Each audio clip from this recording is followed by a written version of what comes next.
Start recording. Okay, good. So yes, you don't have to, but you are definitely welcome to show your camera and to participate. That would make it better, but it's up to you, of course. So I'm now recording that for other students. But if it's someone of you really hates that, then let me know and I will not post it. Good.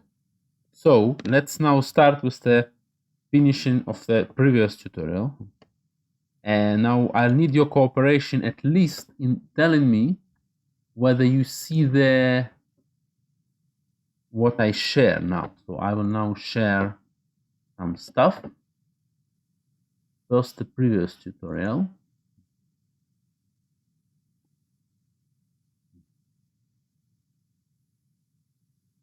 Yes. So now let me.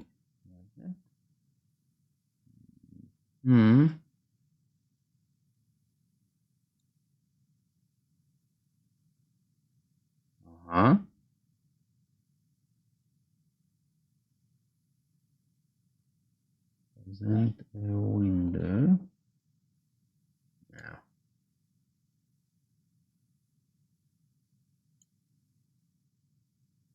Please tell me whether you see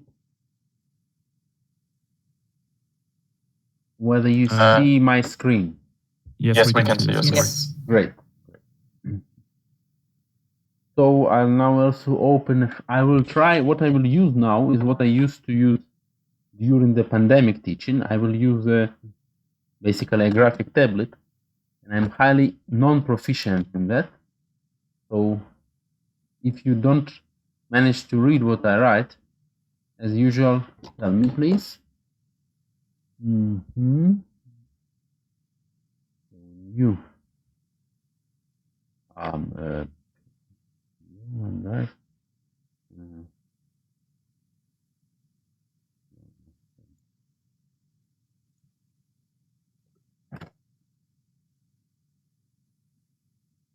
Good.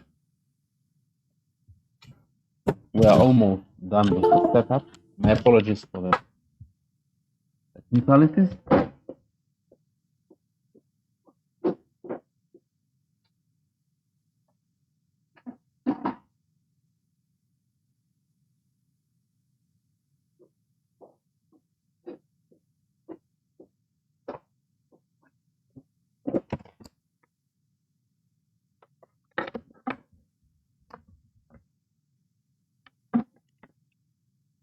So now you will hopefully see. By the way, now you do see the kind of whiteboard, right? Yes. Okay.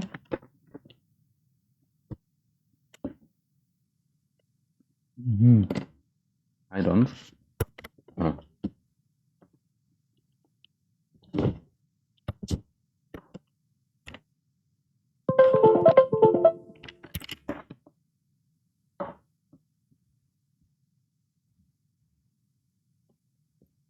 Good. So, good. So now you see it. Great. So tutorial 2. But actually, I will say that first of all, I'll say tutorial. Let's start with tutorial. Finish tutorial 1. Is some of the exercise on tutorial 1. Tutorial 1. Finish up. And let's start with problem, I think, 4. That's the problem where we basically stopped. So we had those 3 problems, tragedy of commons. By the way, at the lecture, which I hope you've watched, so at the lectures, you also saw this example of prisoner's dilemma. So that's something I already had explained on the first tutorial. Now it's nice that you saw this again on the lecture. So that's, of course, a very major example. I remind this example, which is interesting for many reasons. For us, it's mainly interesting because in that case, self-interested behavior, which is natural, actually ends up in everyone losing relatively to what they could have achieved if they had a dictator, a benevolent dictator, someone who tells them what to do so that the total utility is optimized. So that's an example where if they want to optimize, they need some, well, not necessarily, of course, a dictator, but a regulator. They need some regulation. There are games where you don't need regulations, where each Nash equilibrium is optimal. There are games where, as in Prison Dilemma, it's the other way around, and that's why it may be famous. Now, it's also famous because people don't behave like that. And again, as I said during the tutorial, that's partially because that's not really what people play.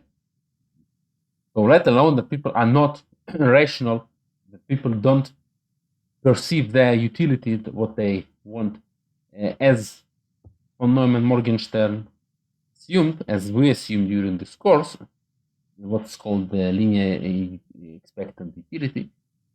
Let alone that, simply the game people play is of course not that game, because people don't like cheating and they like being cooperative, or if they don't like someone, they may actually like to hurt the person. That depends on many factors, but people don't play usually this game like purely this game. That's why it's even not surprising that people don't behave like that, but still there are many surprising results around that. And actually, this game is partially what people, something kind of as an aside, which people often use when modeling in certain biological situations. Well, we're also animals, but we are very complex social animals. There are others, but like maybe some large apes, but they're less complex than we are probably. And anyway, this situation often recurs. And there is a book, a famous classical book by Axelrod, Robert Axelrod, which is called, let me see how it's called. Anyway, I will not need to waste time on that. It's a very famous book. It actually studies this idea of cooperation. Maybe it's even called The Evolution of Cooperation.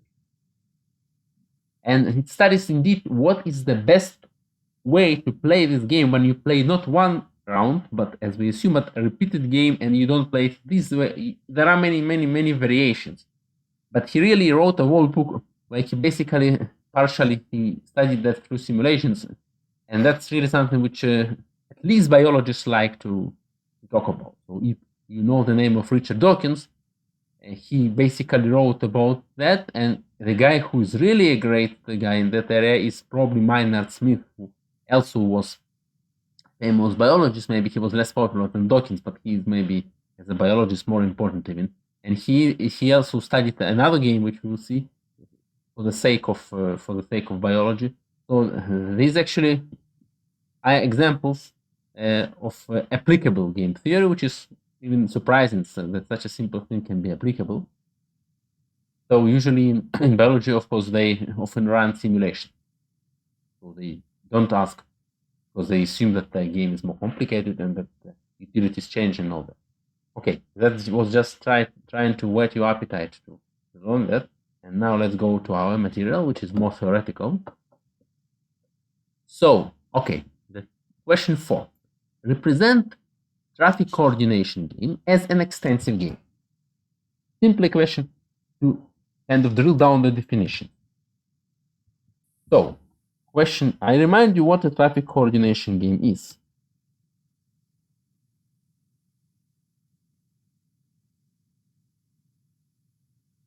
By the way, what was the agreement about the lecture? It's just without a break. Yeah, without a break. 45. Okay.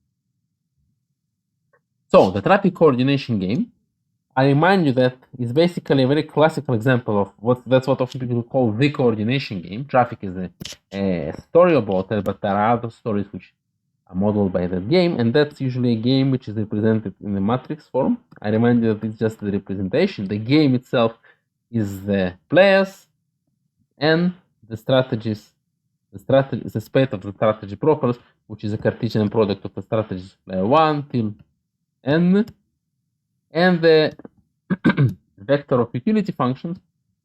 So for each player you have a utility function. That's a game. That's the game. And for two players, we just easily represent it as a matrix, but it's not.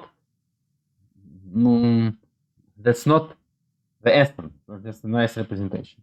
Okay, so the row player is the player who is represented by choosing the rows. So there are two strategies, say right, left. For the traffic coordination, it's or left, right. Maybe it would be better.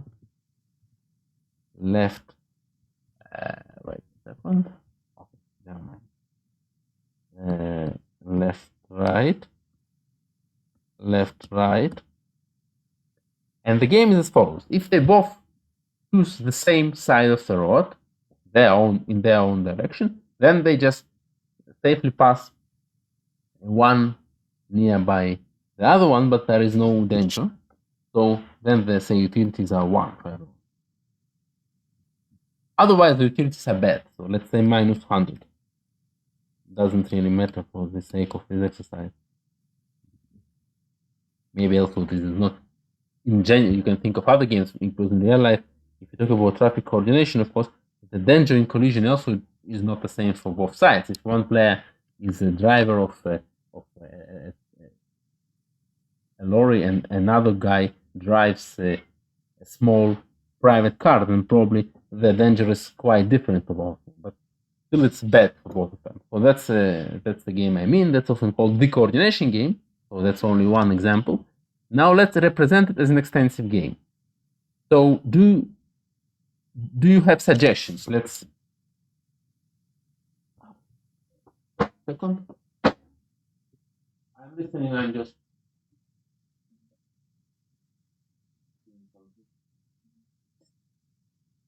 So you remember what an extensive game is, I think. So we need to choose who goes first. Now in this example, I assume to choose their strategy simultaneously. So we may not give anyone the preference of knowing what the other person does. So what we basically do is that we assume randomly, say player 2 goes first, just doesn't have to be that way, and chooses between L and R, and then player 1 chooses how to behave, but player 1 does not know which move player 2 has chosen. So that's the same information set from the point of view of player 1. So player 1 chooses without knowing where he is, that's L or R, but the utilities of player 1 and 2 will of course depend on whether player 1 was here, I'm kind of boldening that point to show you where I mean, or here, on the left part of the information set or the right part. When I say left and right, I mean what I've drawn is left and right, not some abstract. So if player 2 chose L and player 1 has chosen L, and again, we could have written the other way around because player 1 doesn't know, is not aware of where player 2 has gone, then to which move player 2 has undertaken. It doesn't matter who goes first in this case. But that's one way to represent it. So what will be the utility of player 1 if they end up here? So if player 2 chose L and player 1 chose L. And they miss each other, so it's 1-1. Right, 1-1. What happens if player 2 chose? I hope you see how I'm kind of trying to bold in one of the places on the screen so that you can see that. So what if player 2 chose L and player 1 chose R? Then it's minus 100, minus 100. Right. The same if they've chosen R and L, respectively. Minus 100.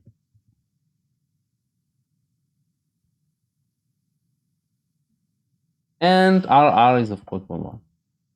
So I hope you understand that. That's one way. Another way, an actual way, would be just to say that player 1 goes first, choose L or R, and then player 2 one information set of player 2, then that player chooses L and R, and of course, then we fill in the utilities. Again, first we fill the utility of player 1, then 2 here. So anyway, I hope you understand this. If not, let me know. That's the first time that we together look on extensive games, because you have watched that during the lectures, which were recorded. But now I hope you understand that, and let's go to the next question. And the recording, it's weird. Okay.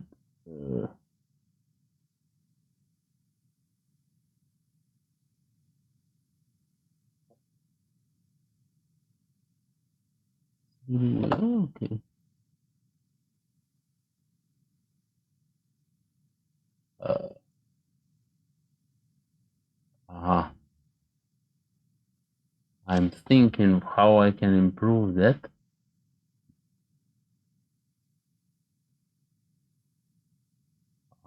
Maybe let's see here.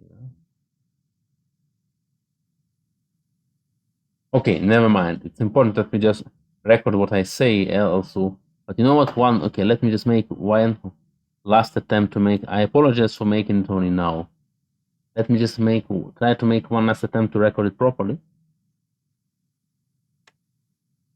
At least to record what I'm writing, which is probably the main part. You will get, by the way, what I'm writing. You will get it on Panda, so don't worry. You don't have to write it down, and you only write down what you want to write today.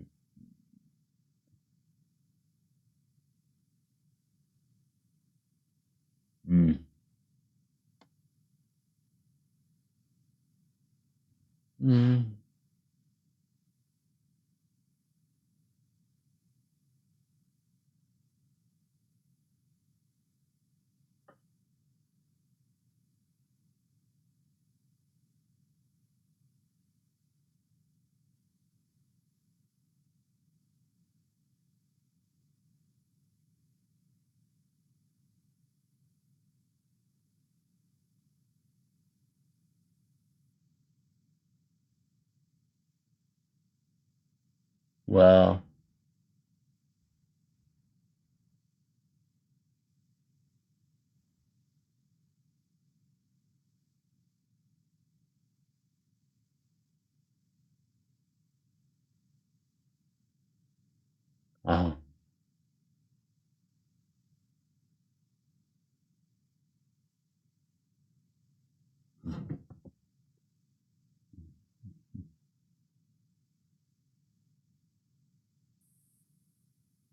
does someone maybe know how I can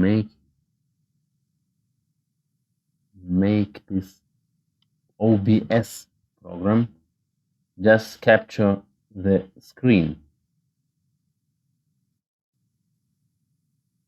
No.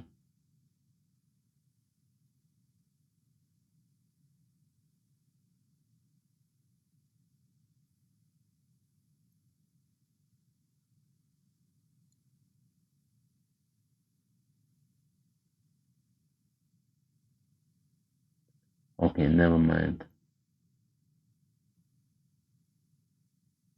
Never mind. Let me just go further.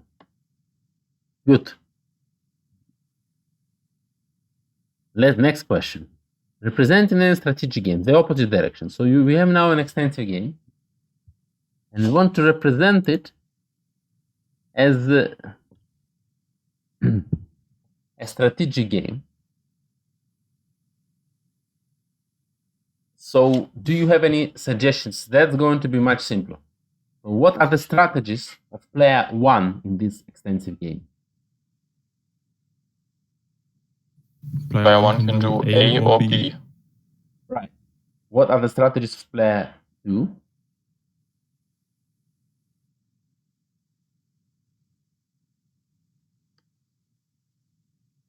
I may also meanwhile write that. So, problem 5. No.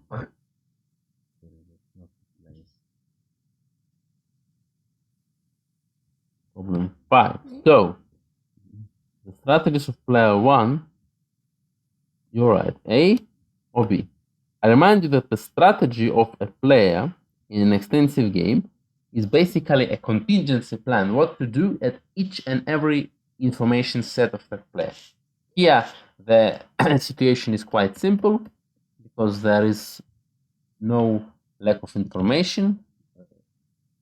Every player knows exactly where they are. So player 1 has only one node where she acts, and that's also the only one information set, this one, and A or B, right? Player 2 has 2 places where she can find herself, and she knows where it is.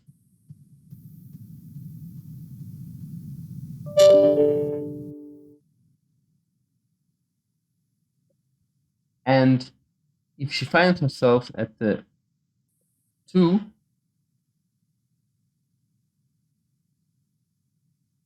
then she has 2 choices, W and X. And if she finds herself, at the left node, and if she finds herself at the right node, she has 2 choices, Y and Z. And strategies basically are prescribed what to do at each one of those states. So a strategy tells at state 2 you do this. Sorry, at the left node, I didn't name it. At the left node, but actually I do this, and at the right node I do that. So strategy can be, for example, W at the left node and Z at the right node. Or it can be W at the left node and Y at the right node. So now, maybe someone can tell me, so what are all the possible strategies?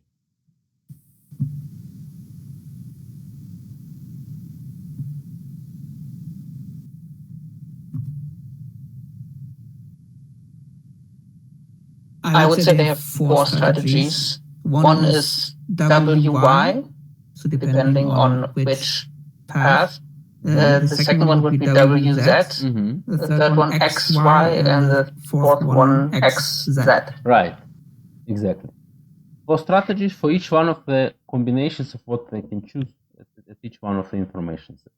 So it's going to be W at the first information set, the left node, Y at the right node. Information set is a notion which you could use when you have a game with incomplete information. So in this case, imperfect information. If I have said incomplete, that was a really bad thing because it's a mistake. Incomplete is when you don't know all the conditions of the game, whereas imperfect is not knowing what has been done till now. So this game, for example, that we used to represent the traffic coordination game was a game with imperfect information because the players didn't know, second player didn't know what the first player has chosen. It was a game with complete information. They both knew the setting of the game. So that actually was something wrong. I said it's not incomplete here, it's imperfect. Now the example of this game here is also a game with complete information. Perfect information. We assume complete information unless we say otherwise, and it's also a game with perfect information. So all the information sets are singletons, they only have one node. So there is absolutely no dilemma in this respect. So I should not even, I may say information set, but I should just say a node. Anyway, going back, so it's WY or WZ or XY or XZ. WY or WZ or XY or XZ. So strategies, every possible combination of what the player does at the first node where the player may act, and the second node where the player may act, and so on. Now we need to fill in the utilities. So what is the utility of player 1? If she chooses strategy A and second player chooses strategy play W at the left node and play Y at the right node, what will be the utility of the first player in this case? So just look at what is going on. What is going to happen?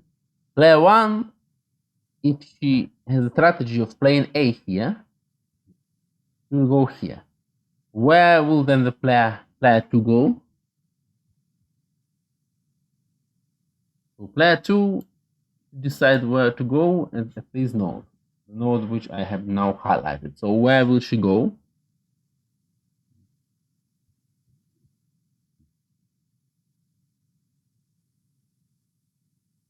She would choose W. Right. And then the utilities are written here, 1 and 2. Now what happens if player 2 had the strategy WZ instead of WY? She would also choose W. Right, exactly. The utilities, in this case, the end node will be the same, and it will be 1 to the utilities will be the 1 to. Now, the different outcome will take place if player 2 had the strategy which starts with X, Y, or Z, because then she would end up at 2, 1. At this node, which I didn't call, actually there should be a node here. It's a leaf in this tree. It's a node which has these utilities kind of inscribed there. But it's a node. Maybe I should have drawn it like that. So the utilities anyway are 2 and 1.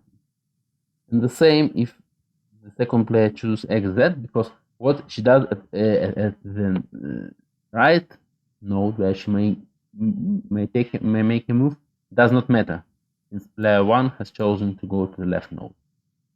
Now, if player 1 chooses to go to the right node, if she chooses strategy B, then the story is a bit different. Then, if player 2 chooses WY, they will end up here, and the utilities will be 3, 5. Which other strategy of player 2 will end in the same manner?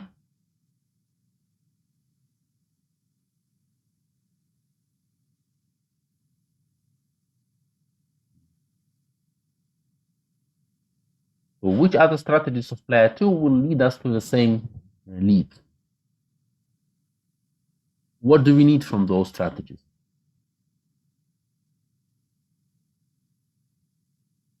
Let's see. So player 1 chooses B. So then which strategies of player 2 lead us from here to this leaf? All strategies with W in them, so WY and WY and XY. Right. With Y in them, not W. Exactly. What you said first was, but yeah, the right answer is exactly all the strategies with Y in them. So Y and XY. So WY and XY, they have 3.5. Of course, it can theoretically be that in different leaves there will be the same utilities even for both players, but if you have Y in them, then you know that you will simply land in the same leaf. So then you don't even have to choose what are the utilities written there. And if the strategies have Z, so WZ or XZ, then you land in this 0, 0. So any questions?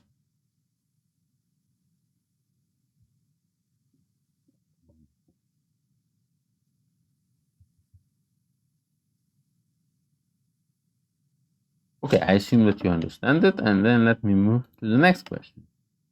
The election game is something we did. I only remarked that I said that if the function f, the distribution f, is not necessarily a uniform distribution, but is any distribution, then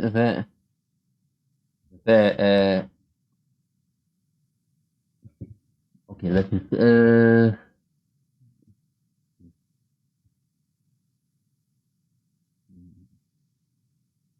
we looked at all the Nash equilibria. Yes, the Nash equilibria are not necessarily the half, but rather all the points which basically divide this mass, intuitively speaking, of distribution equally. So then the integral from 0 to this point is equal to the integral from this point to 1, the integral of f. I just remind you that We had this in the previous. Someone wants to join.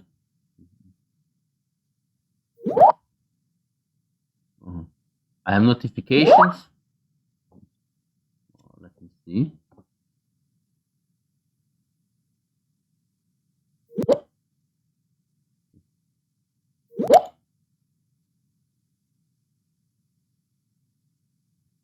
Do you hear me and see me, right? Yes. Ah, that's Skype. Okay. I just was hearing weird noises. I was thinking it's a notification from this. Okay, it's fine. Good. So I was saying that on the previous tutorial, what I said is that for a general F, the equilibria are exactly those points which basically have are in the middle of its mass. So that what happens to the left is the same as what happens. The total number of those who on the left is equal to the total number of those who are on the right, and this doesn't have to be the same because let me open that. So problem 6, we did it again. I just want to mention it, but remark, or maybe even 2 remarks. So, for example, the f function can be like that, and then the middle will be somewhere, for example, here. Moreover, if f function goes to 0 at some point, there may be several points which have the same integral before and after them. If f, for example, is like that,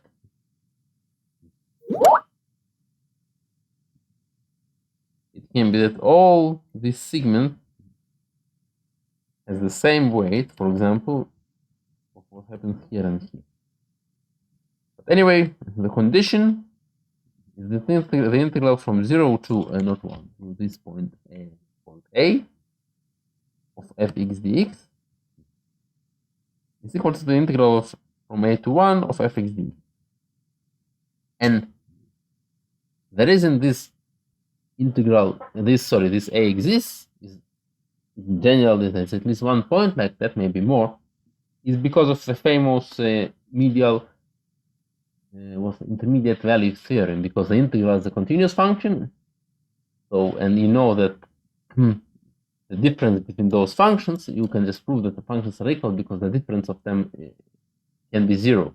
Now, the difference, if you look at what happens at the integral from 1 to a fx dx minus integral from a to 1, from 0 to a minus integral from a to 1 fx dx. If you look at this as a function f of a, if you define this function like that, then first of all, f is continuous. Second, in 0, it's equal to the minus integral of f. It's equal to minus 1. In 1, it's equal to the integral of f from 0 to 1, because f is a probability density is 1. And therefore, we have a continuous function, which is negative at in one point and positive in another point, then we know from the intermediate value theorem that that there exists at least one, maybe more, at least one point A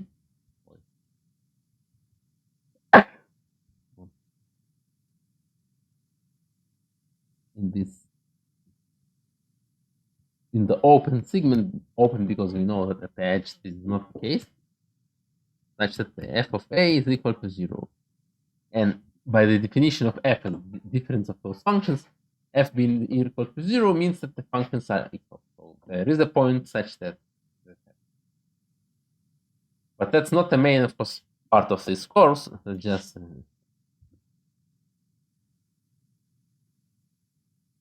a small remark. Okay. Now, formulate the game from the previous exercise, the one we just spoke about, as an extensive game. So I remind you that there were two candidates. The players are given by these preferences of the visit of the voters are given by this density function f, and the players are the candidate. Their choices are which position to take before the election. Taking the floor. So the first candidate chooses the position, simultaneously the second candidate chooses the position. Then the utilities are as follows. So what is the extensive game formulation of this thing?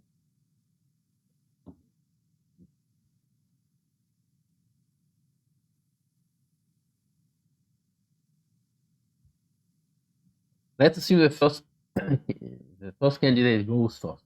What are all the possible choices of the first candidate?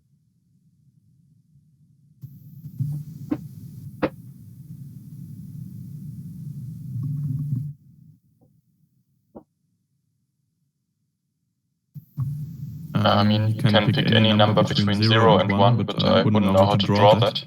Yeah, well, that's true. But he can pick any number between 0 and 1. You're right, let's just draw it like infinitely with uncountably many options. Okay, right. Then, without knowing where player 1 has chosen to go, so this is one information set of player 2, player 2 has the same choice. Every real number between 0 and 1, of course, it's schematic. You can write it down. We can write the tree down formally. I'm just now illustrating it schematically. Player 2 has infinitely many choices for every one of those infinitely many choices between 0 and 1. Not only 0 and 1 or 1, but between 0. And the utilities eventually are given by those rules. So for every choice of player 1 and player 2, the utilities are given by those rules. Okay, I think that's enough. I think you understand what I mean, how it should look. If not, let me know now, because it may be a bit too unusual to have this tree so infinite. But I'm just trying to show that we can theoretically make it.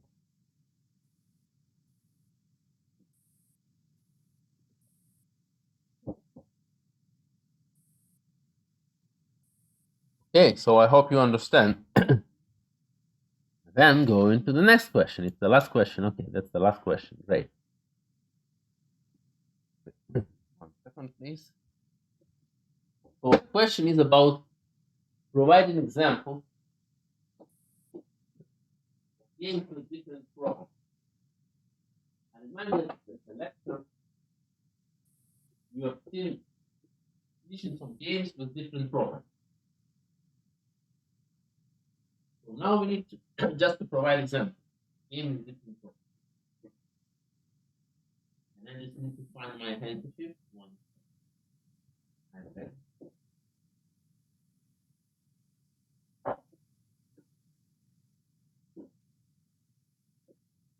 Okay, so as I said, most games or every game we don't explicitly say anything is a game which is complete. But just let's make an example of a game with complete information.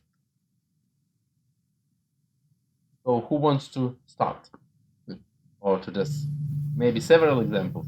Very simple. Complete or perfect? What was the question? Complete.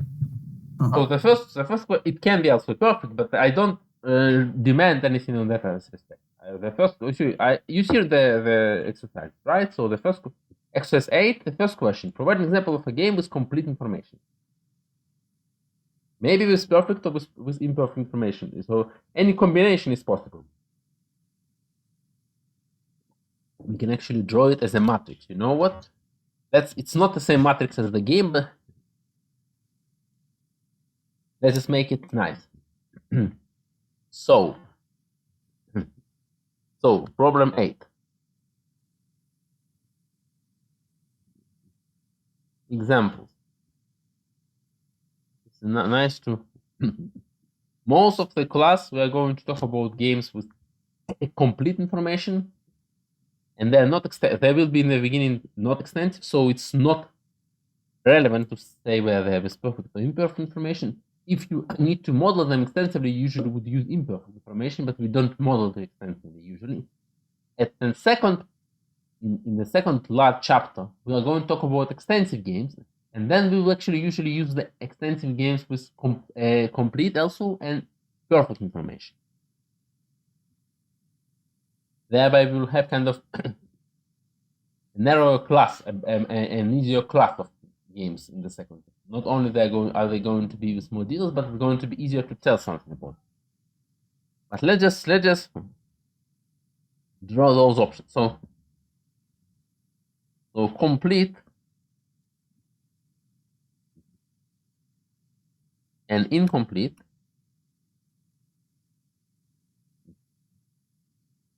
Of course, information. And here we have perfect information and imperfect.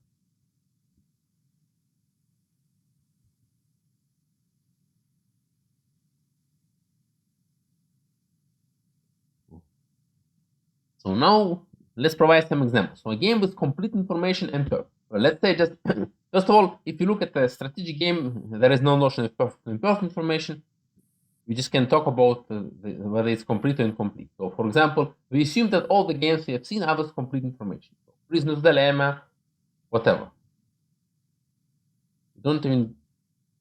So, basically, all the strategic, normal form, strategic,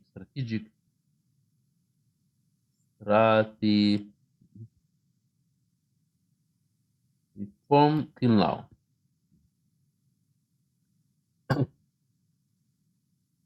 I remind you that we also looked at the auctions, which I usually assume that it's with incomplete information, but we wanted it to be with complete information. Okay, what have I done? Sorry. So again, you know what? Let me actually have done something not so clear. So for strategic games, it's not reasonable to talk about perfect or imperfect information. So therefore, I want to talk about that. So first of all, among the strategic games, we have just game with complete information or incomplete information. When I say strategic, I mean that we don't have this explicit tree of what are the steps. And then the complete information are basically all the games till now.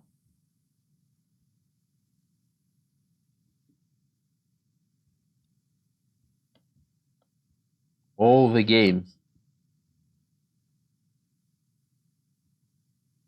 till now. Even the auctions, we assume there was complete information. We assume that the values, which are part of the description of the game because they determine the utilities, that they are known to everyone. But usually the auctions are modeled actually as games with incomplete information. So that you don't know the values of the other people. You don't know how much the sold item, for example, is valued by everyone besides you. So usually the auctions are here.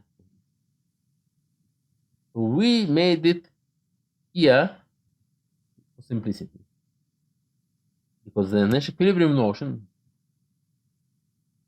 needs to be a bit changed for the incomplete information. Because we need to account for the differences between what happens if the actual game is this or that. But so that's basically an answer about complete and incomplete information. Now we also, for extensive game, we also can talk about the distinction between perfect and imperfect information, whether you know what has happened till now. Perfect and imperfect. So what's an example of an extensive game with perfect information?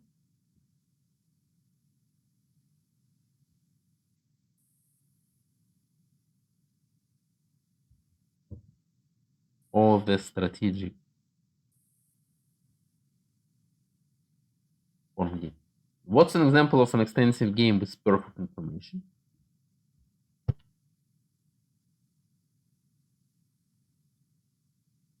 I remind you what it means. So we have seen several games. For example, is this game in problem 5, is it with perfect information?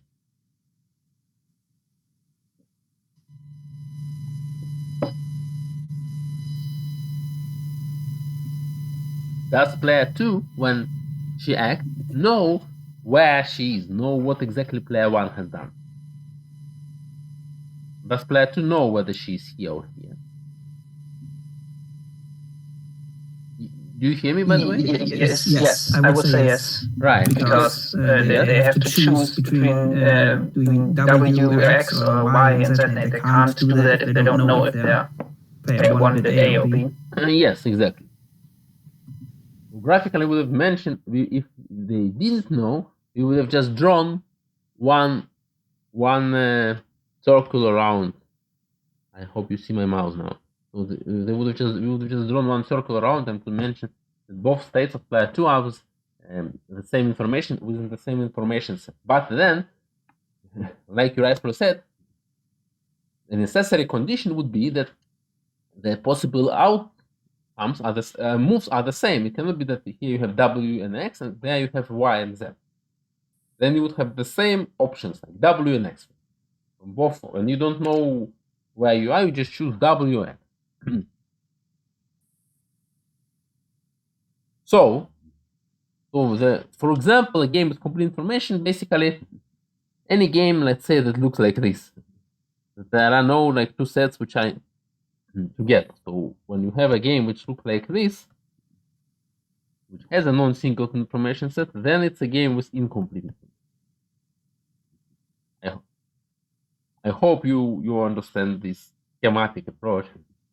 Now, if I want the information to be sorry, that's Wait, I thought that was imperfect. Imperfect, yeah. Okay. My apologies. Yeah. I'm really confused. That's not good. I'm confusing you. Thank you for helping, and you're right, absolutely.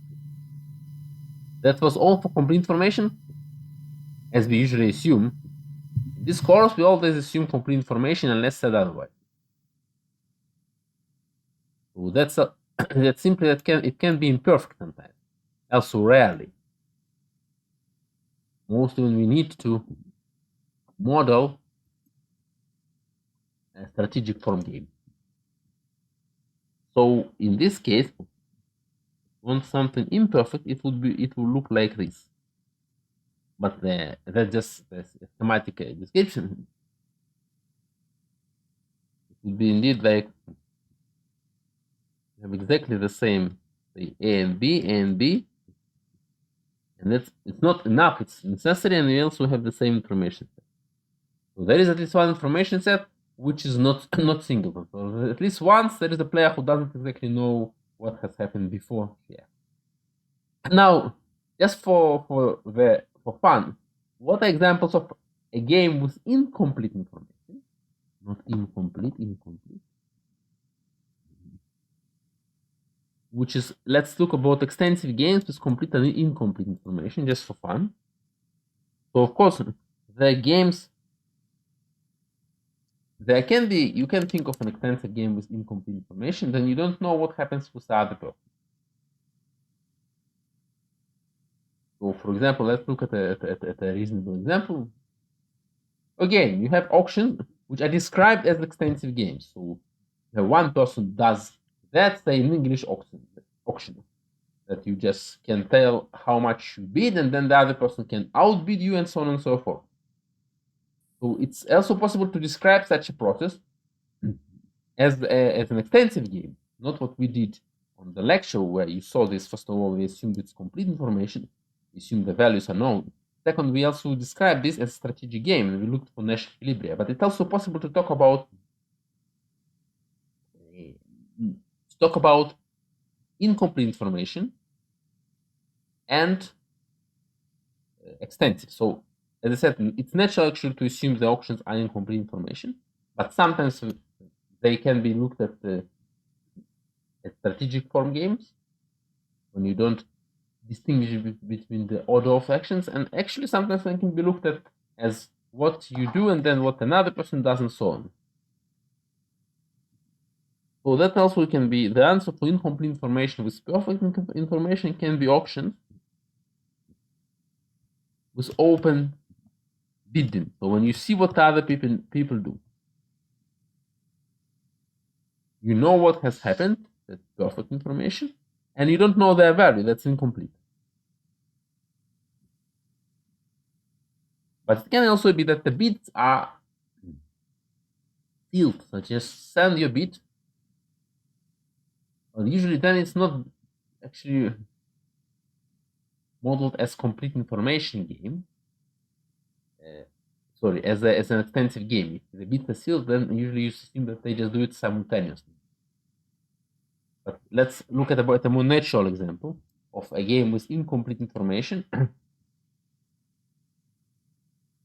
and also imperfect. So a game where you neither know all the details about the other players nor what has happened till now. I think there is a card game like that, and I'm not a specialist in card games at all. So there are such games.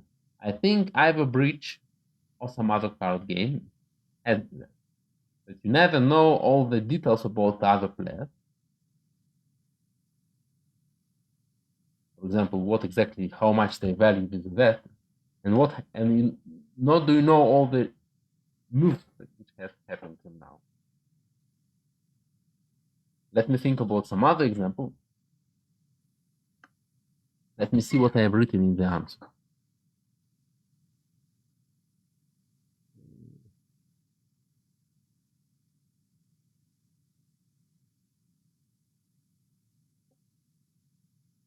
Right, the infection game.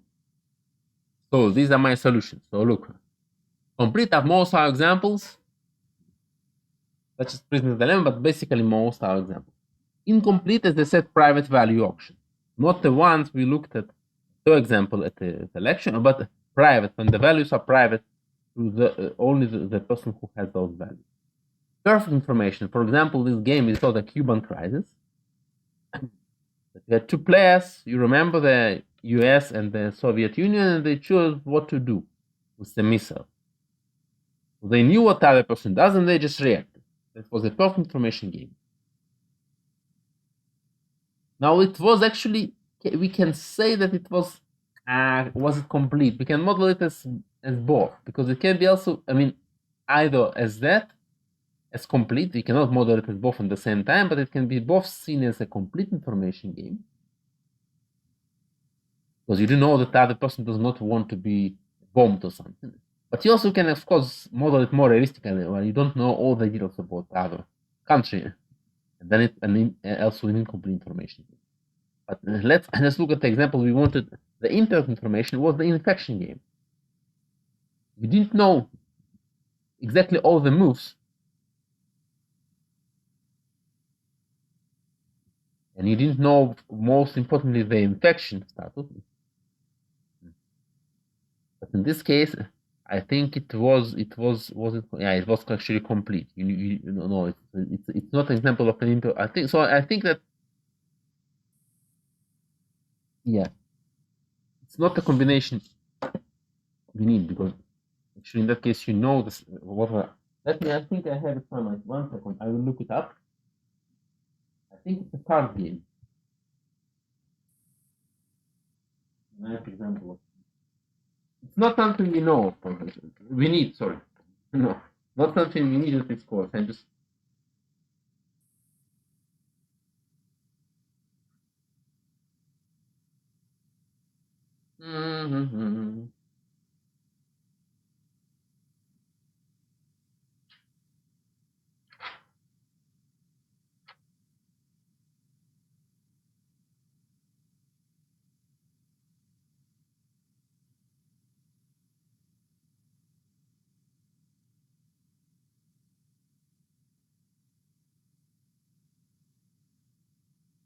So first breach is actually a game with complete information.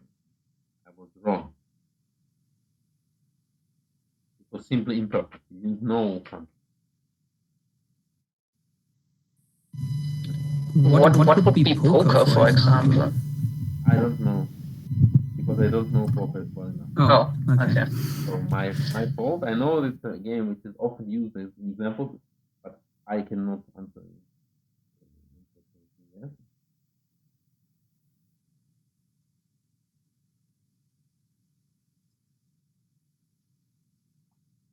Aha.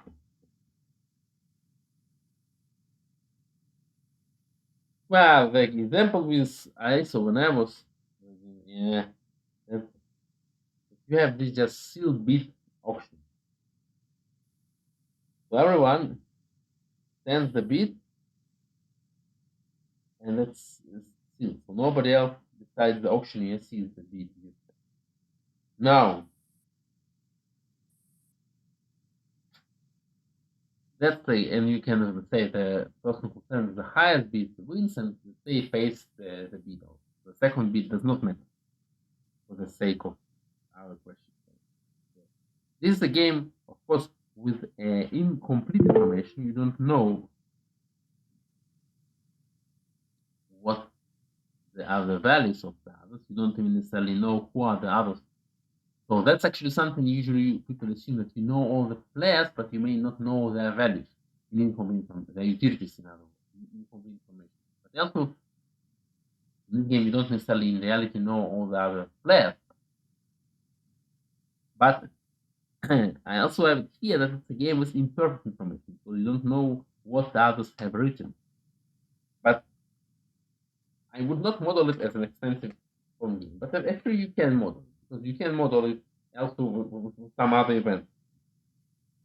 So for example, you send your bid, and you have a time window of a week to send your bid, and some economic events could have happened during this time. And that is something which actually may influence what you do. So that actually can be modeled as an extensive game with imperfect, because you don't know what the others have done, and incomplete, of course, because you don't know their value information. Yes. That's not always modeled that way, but it can be modeled. So extensive, of course, we need is extensive, sealed bid.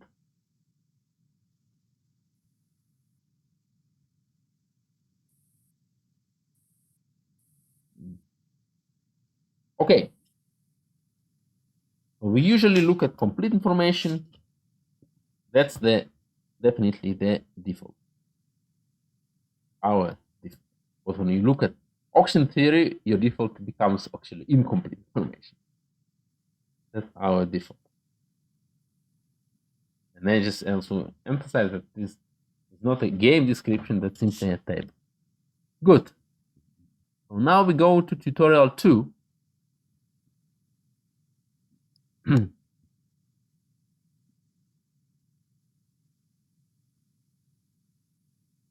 The actual tutorial 2 sheet, the second sheet, because the first one we needed to fill it, to complete it, and then the second one. And then, so first exercise. Also, now we're going to look at some kind of toy games, but I think they're quite interesting, quite important. So, find all the Nash Equilibrium of the following game. 2 players. You see the exercise sheet, right? Yes. Good. 2 players. The strategy sets are just the segment 1, 0. So there are infinitely many strategies for each player. In particular, that's an infinite game. And the utility functions are defined for every player. It's simply the same utility function, and it's x, the strategy of the first player, times strategy of the second. They have identical utility. Is the game clear?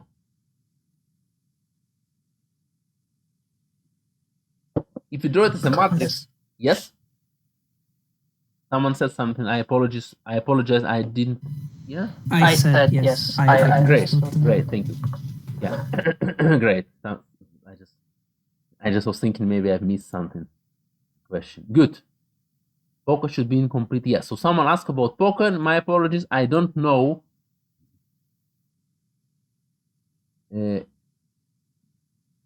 I don't know. But that's an important question, actually. For game theory, I should know that. And maybe even I read about it, but I never played it. So my poker knowledge. But by the way, the idea of poker face, that you want to conceal what you actually have and what you say, is exactly because the other person, you may want the other person not to know whether what you say is the truth. So the other person doesn't know what your cards are. Now, if dealing the cards, that's the nature, then if you look at this as dealing the card as an action, as a move of nature, randomized card, then since you don't know what that thing about the other player,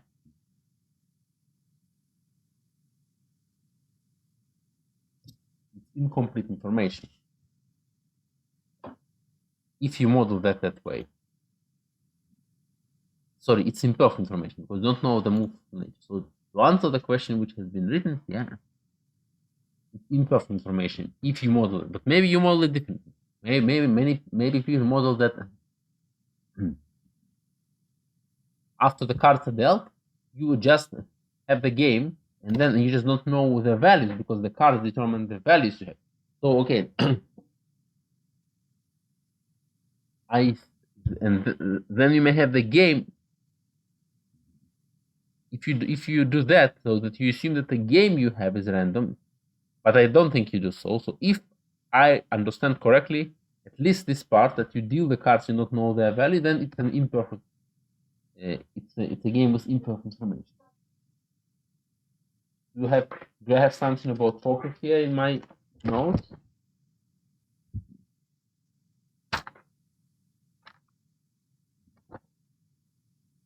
Let me see. Maybe I have something smart about poker.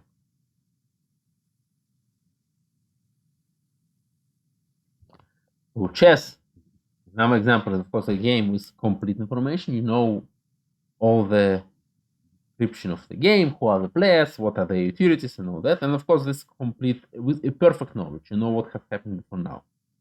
There is also a game which is called Kriegspiel. So that's chess. One second, let me just finish and I'll read what you've written. The Kriegspiel is this game where you basically don't see the other person's move before actually you kind of bump into them. That's a game with incomplete information, but also with what happens with imperfect information, but complete. It's complete because you know the description of the game, and it's imperfect because you don't know what has happened till now. My apologies for being so confused. I should not know that. Let me know. See whether I don't see anything about poker here. Let me know. Read what you've said. If poker, the eyes or card number.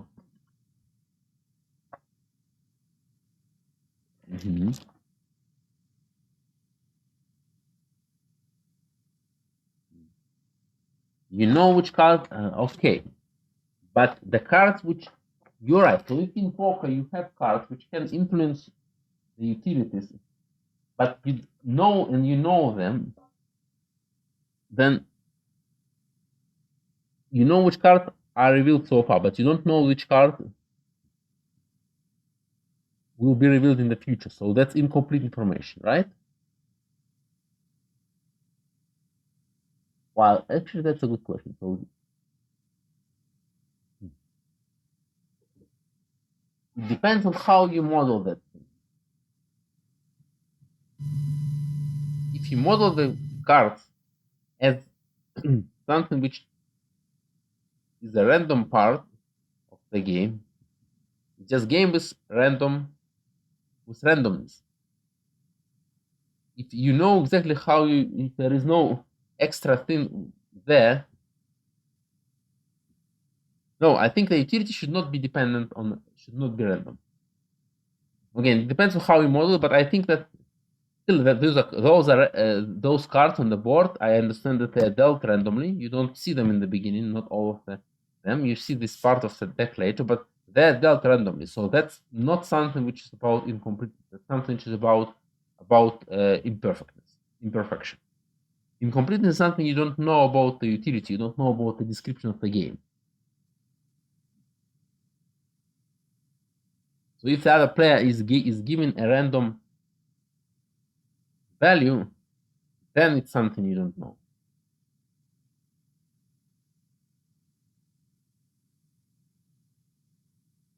Yes. I hope I understand you correctly. Let me think though. So you can draw this tree of poker with simply just by writing that you have randomness. The cards are dealt randomly, so there is a part of the deck which is concealed in the beginning. But that's still something you can write. You can write the whole description of the game, and everyone knows that description. Therefore, it seems complete information, but not perfect because you don't know what has been dealt. Not everything.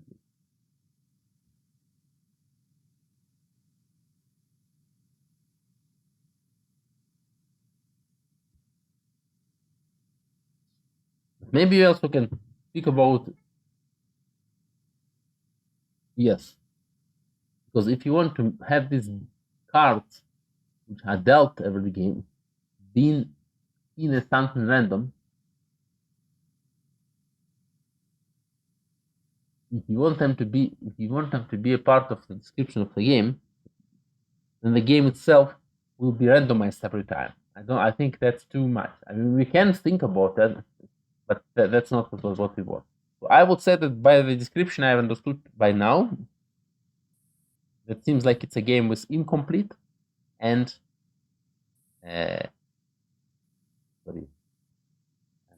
with imperfect, because you don't know what has been dealt, but complete information because you know the rules. Hope it's fine. Basically, it's complete if you can just basically write it.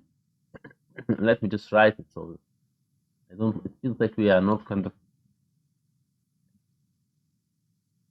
complete. Means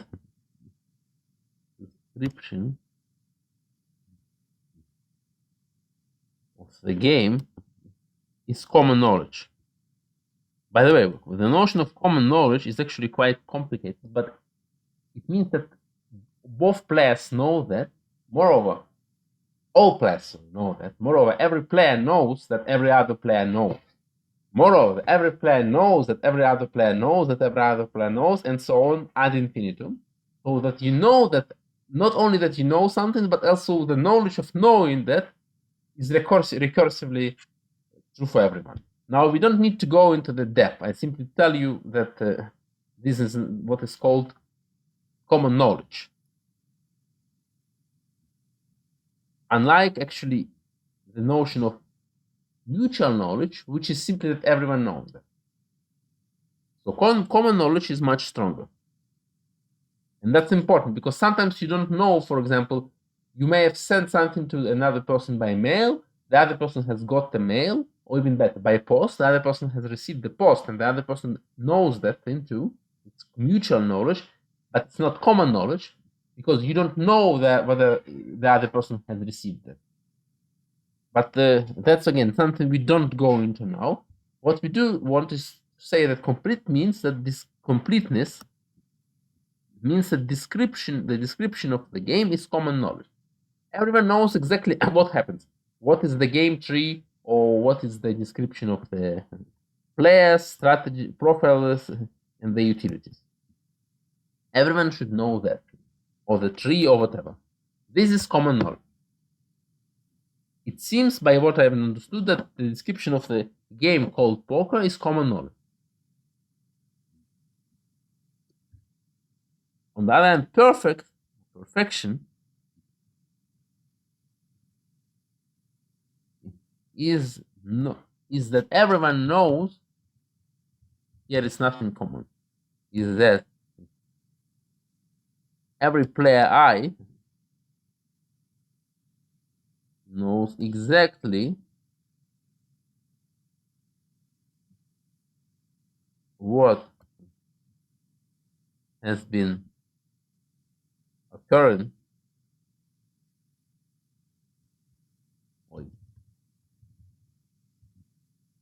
of before shear. So in the case of a card game, it seems that you at least don't know what are all the cards which have been dealt to this part of the deck which is on the table, if I understand correctly. But you do know that you can theoretically write the rules of the game completely, and how much everyone values that and so on. Of course, in real life, maybe if you play with money or even without it, simply you don't know how much the person values winning.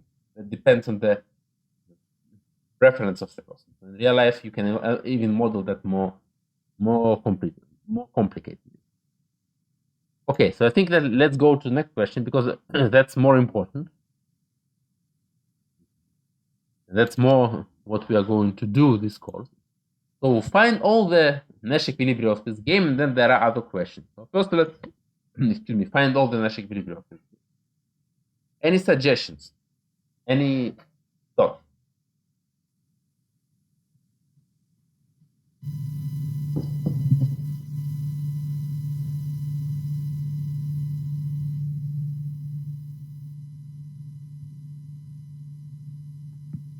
I feel like one Nash equilibrium is at 1-1, so when both players choose strategy 1, because if any player then chooses anything lower than 1, the utility gets lower, so it should be an equilibrium there. Right. You're right. Anything else? Let me just start writing and then meanwhile you think.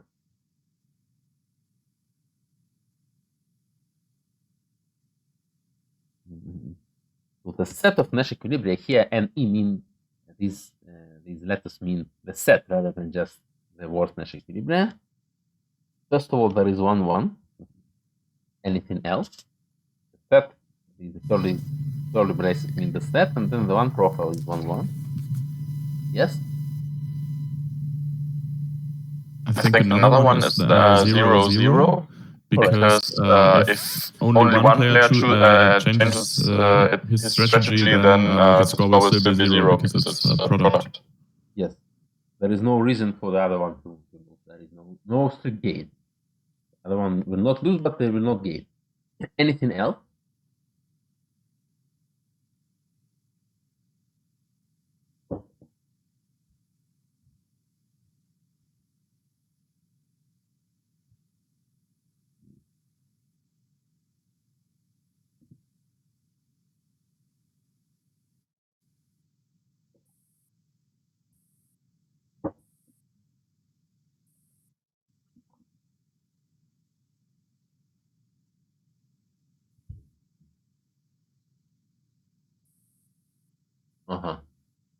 The F is not something I should have here. I should fix that. The F, that is a typo. This F. Yeah, I'm listening to your thoughts about whether there is something else. The answer is actually no. There is no other equilibrium. Let's just prove it. So what you've done by now,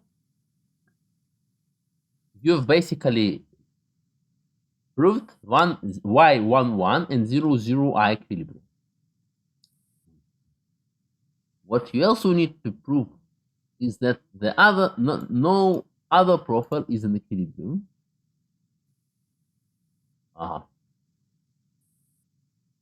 And that's what we are going to do now. So those are equilibria.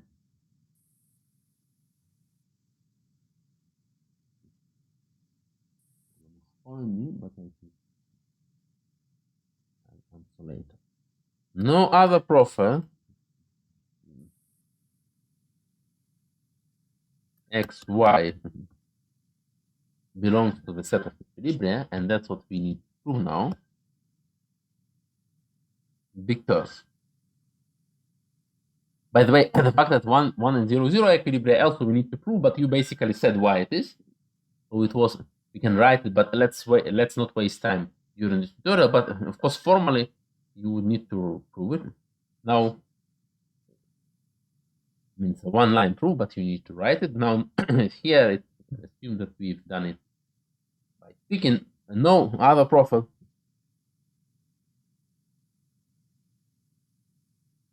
No other profile is an equilibrium because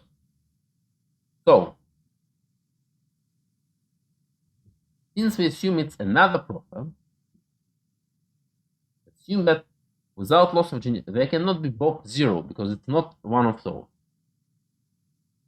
So without loss of generality, x is greater than 0. Maybe y, but it will be the same. Without loss of generality, because of the symmetry, its x is greater than 0. Now, since y needs to be a best response, then y has to be 1. Because anything else would be strictly worse. And since x needs to be a best response to y, that's because it's a Nash equilibrium, right? X needs to be 1.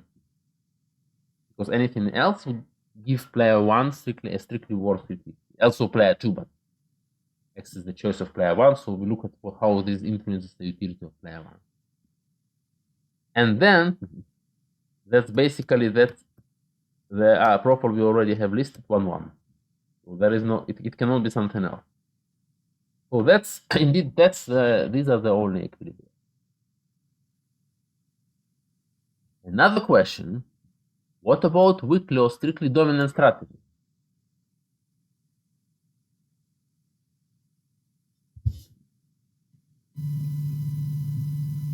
So are there weakly or strictly dominant strategies? I would argue that the strategy 1 for each player is weakly dominant. Right. So of course, you can never be worse by playing 1. Yes. But it has to be also, there is another condition we need to prove. They claim it's weakly dominant. So first of all, it's always at least as good as anything else. Second, it has to be sometimes strictly better. Just let's see an example when it's strictly better. So let's say x. Let's denote by x the strategies of player 1, by y the strategies of player 2. So x is 1 is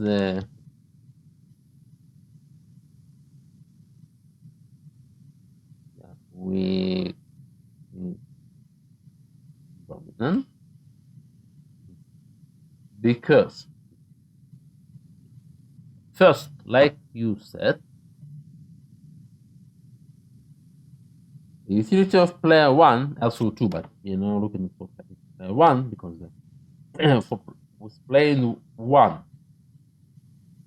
Oh, we cannot even call it x. Let's call it strategy 1.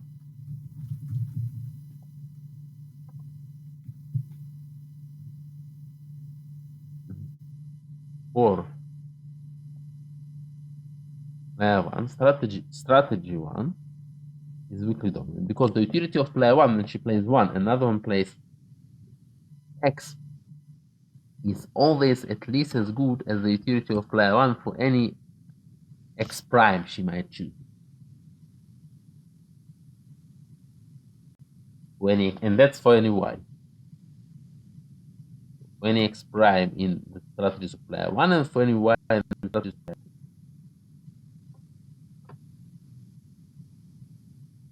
Good. Now the other requirement we need to prove is that there is some y such that the utility of player 1 is strictly better. Well, formally we need to prove that 1 strictly weakly dominates every other strategy. So for every other strategy, For every other strategy x prime, there is a strategy y such that the utility of player 1 for playing 1 against y is strictly higher than the utility of player 1 playing this other candidate against y. And that's true because, let me just open this lecture part, lecture 2.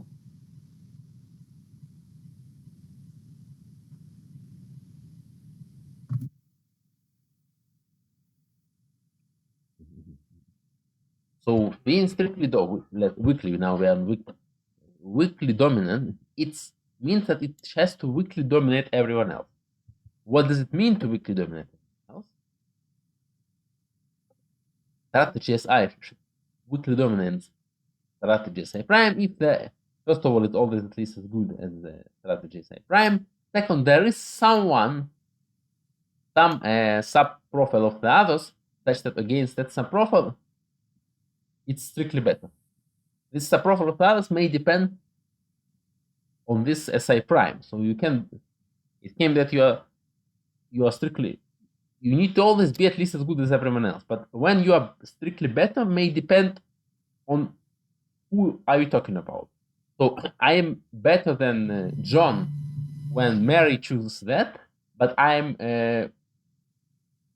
strictly better than John. But I am strictly better than Bob than when Mary chooses something else. In this case, it's going to be simple. We don't need to choose something complicated. So in order for one to be better than actually everyone else, everyone else, of course.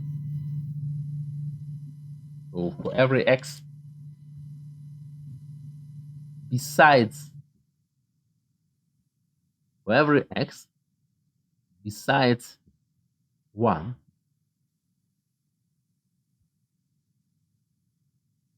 for every x in S1 minus 1, for every x, so for any other option, there is some y which may theoretically depend on that x. Here it doesn't. That's true. Such that 1 is strictly better. And for example, in this case, 1, actually any y which is not 0 makes 1 strictly better than anything else.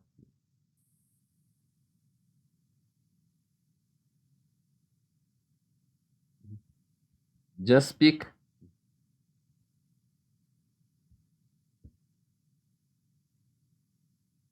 so now we have seen that actually strategy 1 is weakly dominant. Is it also strictly dominant?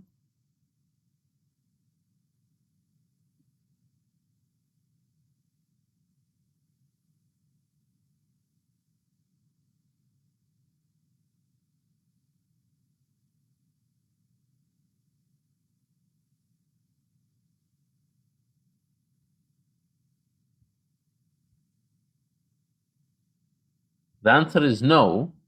Who can tell why? Because if the second player chooses strategy 0, Right. the strategy 1 for the first player is not dominant. So it is just the same utility no matter what the first player So the chooses. utility So 1 of is not better. player 1 is exactly equal for again 0 is equal to 0 for any x. You can say it in these words. Doesn't matter what you do. So it's weakly dominant but not strictly dominant. Yes. But the question is, are there other weakly dominant or maybe in strictly dominant strategies?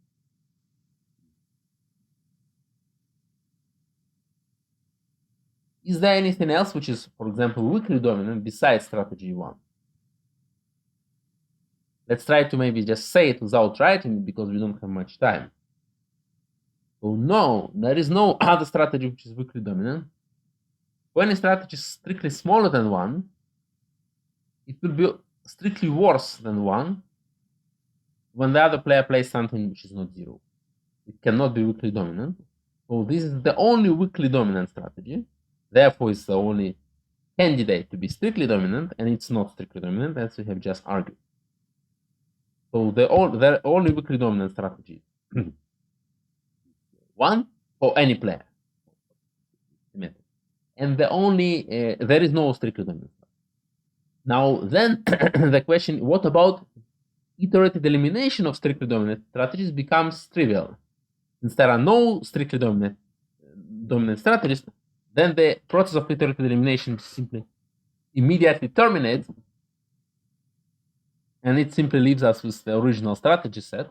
So, unlike the solution concept of Nash equilibrium, which gives us exactly 2 points in this infinitely many options, the solution concept of what survives iterated elimination of strictly dominant strategies, which we will see much later during the course, is equivalent to being rationalizable, which is a very famous, important notion in game theory.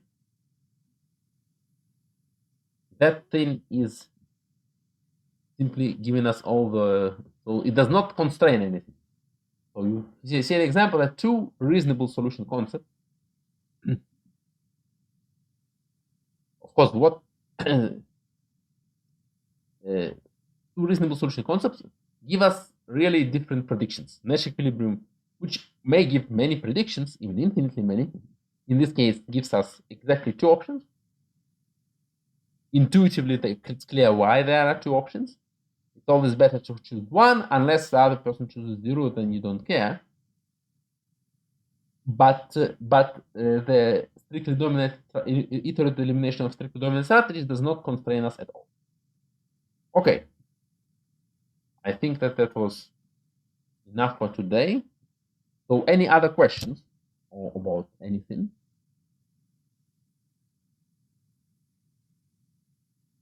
Okay, the tutorial. So